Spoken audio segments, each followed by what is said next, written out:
आपण पाहत आहात जनता न्यूज एक्सप्रेस। संसदेत गृहमंत्री अमित शहा यांनी आंबेडकर एवढ्या वेळेत बोलता तेवढ्या वेळी देवाचे नाव घेतले असते तर स्वर्ग मिळाला असता असे विधान करून नवीन वाद निर्माण केला आहे। याची संतप्त प्रतिक्रिया देशभरात उमटत आहे। RSS प्रणित भाजपच्या अमित शहा यांचा गृहमंत्री पदाचा तात्काळ राजीनामा घेण्यात यावा अशी मागणी देशभरातून होत आहे। मुंबईतील CST स्टेशन परिसरात आज वंचित बहुजन आघाडीच्या वतीने अमित शहा यांच्या विरोधात निषेध मोर्चाचे आयोजन करण्यात आले होते। या आंदोलनात संविधान देशप्रेमी जनता मोठ्या संख्येने सहभागी झाली होती। अमित शहा राजीनामा द्या या घोषणेने मुंबई रेल्वे स्टेशन परिसर दुमदुमून गेला होता।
स्वर्ग म्हणजे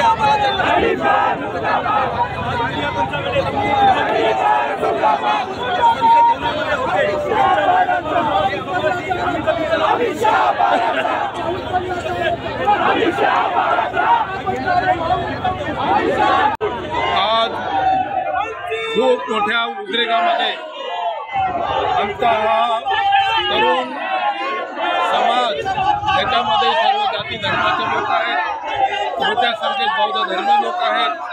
तर अमित शहा यांची पोस्ट मोठी आहे, तरी सुद्धा त्यांनी जे काही वक्तव्य केलं बाबासाहेबांच्या बद्दल, जे काही वेगळ्या पद्धतीनं बाबासाहेबांचं नाव घेतलं हिनवण्याच्या दृष्टीनं, तर ती गोष्ट बौद्ध लोकांना पसंत आली नाही।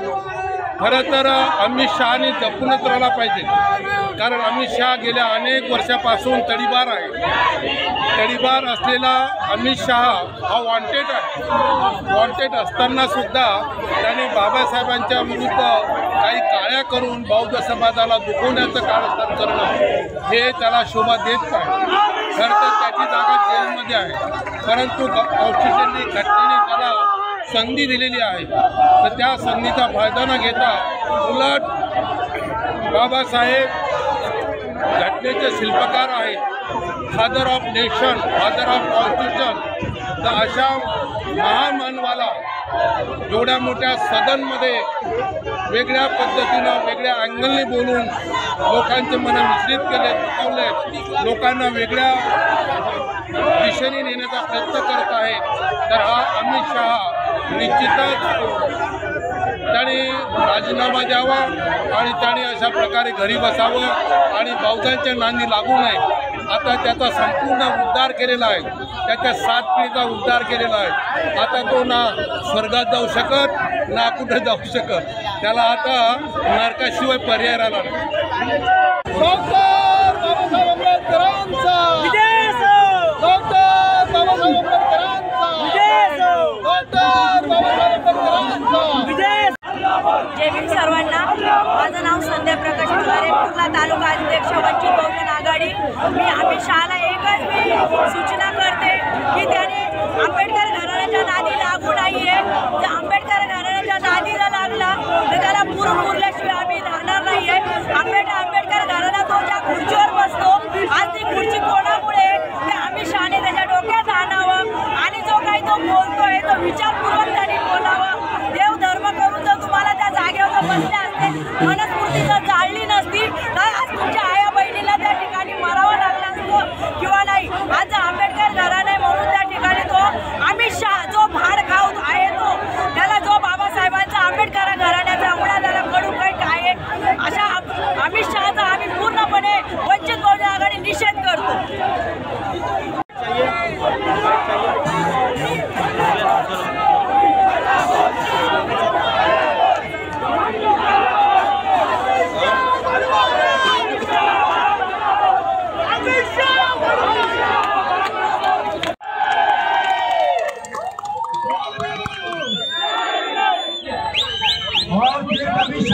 दिखावे से काम नहीं चलेगा, बल्कि इसको देश बना करना चाहिए। इसलिए हमारे संविधान के जनक, ये भारत के जो पाप है, सिर्फ भारत में नहीं बल्कि पूरी दुनिया में उसने बाबा साहब का अपमान किया है। और बाबा साहब भारत रत्न नहीं है, बल्कि बाबा साहब विश्व रत्न है। और जब तक ये सूरज रहेगा, जब तक ये चांद रहेगा, उस वक्त तक बाबा साहब का नाम रहेगा।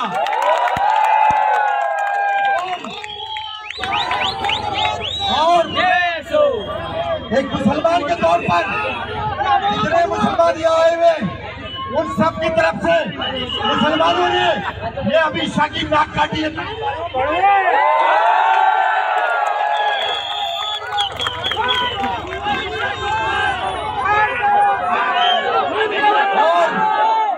और मैं आपकी इजाजत चाहता हूँ, इस पर चप्पल मार रहे हैं कि नहीं मार रहे?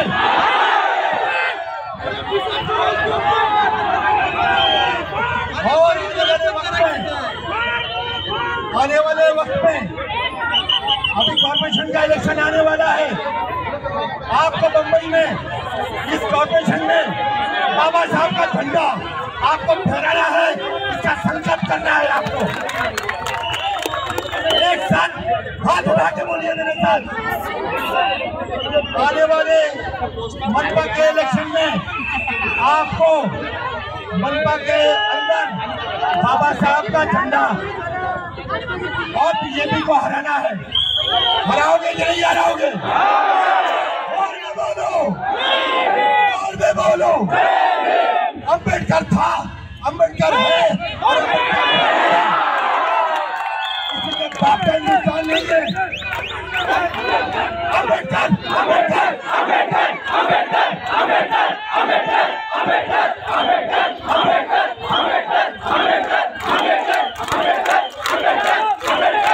अंबेडकर, बाबासाहेबांना जाऊन देखील 75 वर्षे झालेली आहेत आणि या 75 वर्षे झाल्यानंतर देखील डॉक्टर बाबासाहेब आंबेडकरांचं नाव यांना रात्री सुखाने झोपू देत नाही। उसूलों पर आ जाए तो टकराना जरूरी है, उसूलों पर आ जाए तो टकराना जरूरी है। जिंदा हो अगर तो जिंदा नजर आना भी जरूरी है। सर्व भीम सैनिकांना विनम्र जय भीम, जय भीम, जय भीम। अमित शाह साहेबांना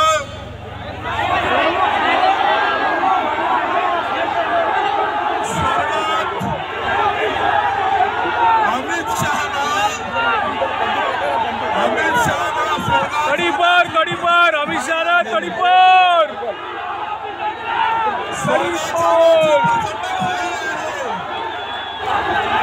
आणि आम्ही संविधानवादी आहोत। आम्हाला समता, न्याय, स्वातंत्र्य आणि बंधुता पाहिजे। ज्यांना स्वर्गात जायचं आहे त्यांनी आनंदाने स्वर्गात जावं। आम्हाला स्वर्गाची गरज नाही, कारण बाबासाहेब आंबेडकरांनी संविधानामार्फत स्वर्गापेक्षा सुंदर जग आम्हाला या भारतात निर्माण करून दिलेलं आहे। आणि अमित शाह जे जैन धर्मी आहेत, त्या जैन धर्मियाला देखील डॉक्टर बाबासाहेब आंबेडकरांनी संविधानाच्या आर्टिकल 25 ते 30 पर्यंत अल्पसंख्याकाचा दर्जा दिलेला आहे। अमित शाह मध्ये हिम्मत असेल तर त्यांनी अल्पसंख्याकाचा दर्जा स्वतःच्या धर्माला लागू न करण्याची घोषणा करावी।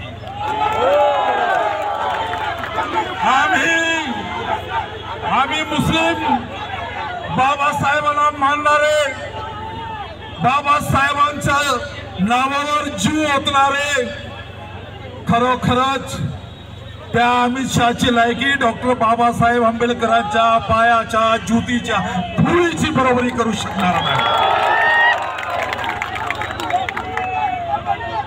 आणि आज जे त्यांच्या पोटात होतं मनात होतं तेच बाहेर आलेलं आहे. म्हणून त्यांनी वारंवार डॉक्टर बाबासाहेब आंबेडकरांचा एकेरी उल्लेख करून सांगितलं की 7 जन्म आंबेडकर आंबेडकर आंबेडकर म्हणतात तुम्ही, तुम्हाला स्वर्ग प्राप्त झालं असतं. अरे अमित शहा दुर्दैवाने, या देशाच्या दुर्दैवाने एक तडीपार गृहमंत्री म्हणून बसलेला आहे आणि तो या देशाच्या संविधानाला निर्माण करणाऱ्या डॉक्टर बाबासाहेब आंबेडकरांना पार्लमेंटमध्ये धडाधड अपमान करतोय. आणि आज संविधान आणि बाबासाहेब आंबेडकरांचं नाव घेणारे भारतीय जनता पार्टीचे सगळे जे SC ST OBC आरक्षणामधून निवडून आलेले आहेत ते सगळे गप्प बसलेले आहेत. कारण तुम्ही आम्ही डॉक्टर बाबासाहेब आंबेडकरांना मानणारे प्रामाणिक सैनिक आहोत आणि ते सगळे गद्दार आहेत. आणि एकच सांगतो शेवटी, ही लढाई प्रचंड मोठी आहे. जे पार्लमेंटमध्ये झालं आणि ते विधानसभेमध्ये झालेलं आहे. या मुंबई महानगरपालिकेत डॉक्टर बाबासाहेब आंबेडकरांचा निळा झेंडा तुम्हाला आम्हाला लावायचा आहे आणि संपूर्ण महाराष्ट्राला दाखवायचा आहे की आज देखील डॉक्टर बाबासाहेब आंबेडकरांचे नातू आदरणीय प्रकाश आंबेडकर साहेब जेव्हा जेव्हा या महाराष्ट्रातील देशातील बहुजन समाजाची कोणत्याही प्रकारची समस्या असेल तर मैदानात उतरून लढण्यासाठी आजारी असताना अनेक प्रकारचे त्यांच्यावर उपचार चालू असताना देखील बाबासाहेबांचे नाव आणि त्यांचे अपमान झाल्यामुळे ते पुन्हा एकदा रस्त्यावर आलेले आहेत. आणि तुम्ही आम्ही हे लक्षात ठेवलं पाहिजे. शेवटच्या श्वासापर्यंत आदरणीय प्रकाश आंबेडकर साहेब या देशातील जे महामानव महामाता आहेत आणि बाबासाहेब आंबेडकर आहेत आणि त्याचबरोबर संविधान आहेत त्यांच्यासाठी प्राणपणाने लढण्यास सदैव तयार आहेत. तुम्ही देखील तयार राहा. आणि त्याचबरोबर एक शेवटची घोषणा, जय भीम, जय भीम,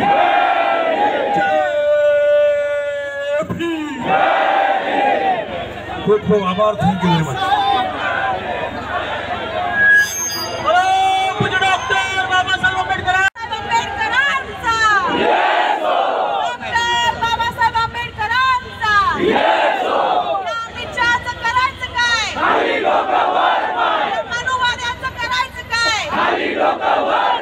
आज इथे जमलेला प्रत्येक प्रेमी, संविधान प्रेमी, बाबासाहेबांचा प्रेमी पेटून उठलाय. एवढी वर्ष झाली ज्या जाती व्यवस्था विरोधात आम्हाला माणसांमध्ये आणण्यासाठी संघर्ष आमच्या बापाने केला, त्या बापाच्या नावाची आजही आलेली या लोकांनी यांचा धिक्कारच असू दे. आज आपल्या सगळ्यांच्या समोर आपल्याला एकमेकांना हे वचन द्यायचं, या पुढच्या कुठल्याही राजकारणामध्ये काहीही झालं तरी आंबेडकरांच्या नावाला जर कोणी पुन्हा हात घातला तर त्याला काय करायचं?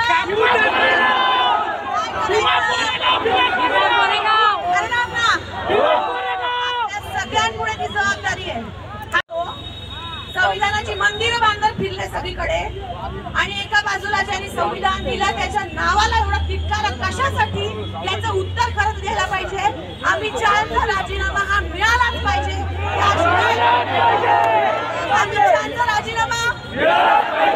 त्याशिवाय इथून आपण कोणीही जायचं नाही जोपर्यंत देशाचे गृहमंत्री तिकडे देशाचंही असेच आणि महाराष्ट्राचं काय चाललंय आपण बघत आहोत.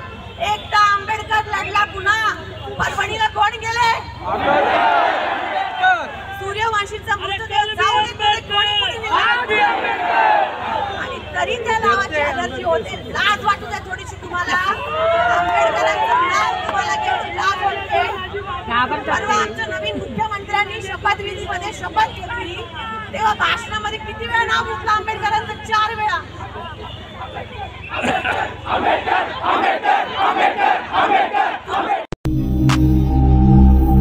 अचूक बातम्या, निपक्षपाती विचार, अन्यायाविरुद्ध वाचा फोडणारे परखड विचारांचे सार्वभौम दैनिक प्रजासत्ताक जनता